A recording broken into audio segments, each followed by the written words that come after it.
చక్రి మాధవతోటి ఇలా అంటూ ఉంటాడు. అన్నయ్య, ఏంటిదంతా? వాళ్ళ నాన్న హాస్పిటల్ నుంచి ఇంకా ఇంటికి రాలేదు. మమ్మల్ని చూడనివ్వలేదు, మాట్లాడనివ్వలేదు. వచ్చే దారిలో మహా అంతా ఫీల్ అవుతూనే ఉంది. ఇప్పుడు ఈ ఫంక్షన్ అంటే పారిపోయేలా ఉంది అని అంటూ ఉంటాడు చక్రి. రే, ఈ ఫంక్షన్ చేస్తే మీకే మంచిదని ప్లాన్ చేశాం. అసలు మీరు వెళ్ళాక ఎన్ని ప్రాబ్లమ్స్ వచ్చాయో తెలుసా అని కేశవ అంటాడు.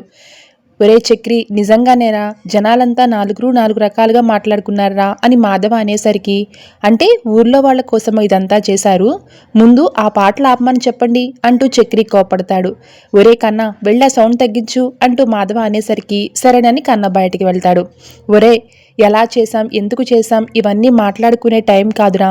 పిలిచిన వాళ్ళంతా వచ్చారు, మీరు రెడీ అయ్యి కాసేపు స్టేజ్ మీద నిలబడితే చాలు అంటాడు మాధవ. కుదరదన్నయ్య, ఏదైనా సరే ముందే చెప్పాలి అని అంటూ ఉంటాడు చక్రి. ఒరే, నువ్వు మాతో చెప్పి పెళ్లి చేసుకున్నావా అని కేశవ ఫైర్ అవుతాడు.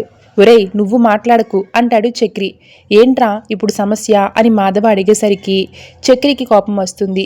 వీళ్ళకి లేకపోతే నీకైనా బుద్ధుండాలి కదా అన్నయ్య, ఏదో ఒకటి చేసి సమస్యల్లో ఇరికిస్తావు అంటూ చక్రిని ఓరుజారుతాడు. దాంతో ఒరే, ఏమన్నావురా అన్నయ్యని, ఇంకొక్కసారి అను అంటూ చక్రి కాలర్ పట్టుకుంటాడు కేశవ్.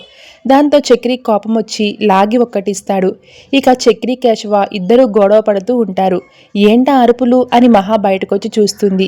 మధ్యలో వచ్చి కనీసం ఆపకుండా నారాయణ వెళ్ళిపోవడం చూసి ఒక్కసారిగా షాక్ అవుతుంది మొహ. ఒరే, ఆ అమ్మాయి చూస్తే బాగోదు, ఆగండ్రా అని మాధవ ఆపినా సరే చక్రి కేశవ గొడవ పడుతూనే ఉంటారు. చివరికి మహాను చూసి ఆపుతారు. సారీ వదిన అని కన్నా అంటుంటే లోపలికి వెళ్ళి తలుపేసుకుంటుంది మహా.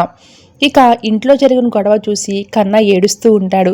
ఏడవకరా, గొడవ పడినందుకు మేము కదా ఫీల్ అవ్వాల్సింది, నువ్వెందుకు బాధపడుతున్నావని కేశవ అడుగుతాడు. నేను మీ తమ్ముణ్ణి కదా అన్నయ్య, ఏం జరిగినా నేను కూడా ఫీల్ అవుతాను కదా అంటాడు. ఒరే, తప్పంతా నాదేరా. ఈ ఇల్లు ఎప్పట్లానే మనం ఉండేదే అనుకున్నాను. కొత్తగా తను అడుగుపెట్టిందని మర్చిపోయాను. తన ముందు గొడవ పడినందుకు చాలా గిల్టీగా ఉందిరా అంటూ ఉంటాడు కేశవ్.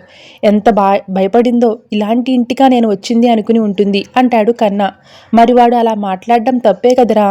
పెద్దన్న దగ్గర డబ్బులు ఉన్నాయా లేవా అని చూసుకోకుండా ఎంత ఘనంగా చేయాలనుకున్నాడు.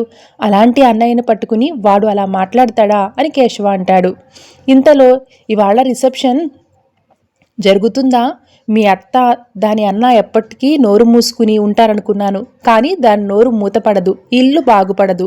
మేము ఎలాగో తన్నుకు చేస్తున్నాం, మీరు మా దారిలోనే వస్తున్నారా, వేస్ట్ ఫెలోస్ అని తిట్టి నారాయణ వెళ్ళిపోతాడు. ఎప్పుడు ఏమి పట్టినట్లు ఉండే ఈయన కూడా ఫంక్షన్ జరగాలని కోరుకుంటున్నాడు, కానీ మనం అని కన్నా తిట్టుకుంటాడు. అన్నయ్య, మన ఇంట్లోనే ఎందుకు ఇలా జరుగుతుంది అన్నయ్య? నిజంగానే మన ఇంటికి శాపం ఉందా?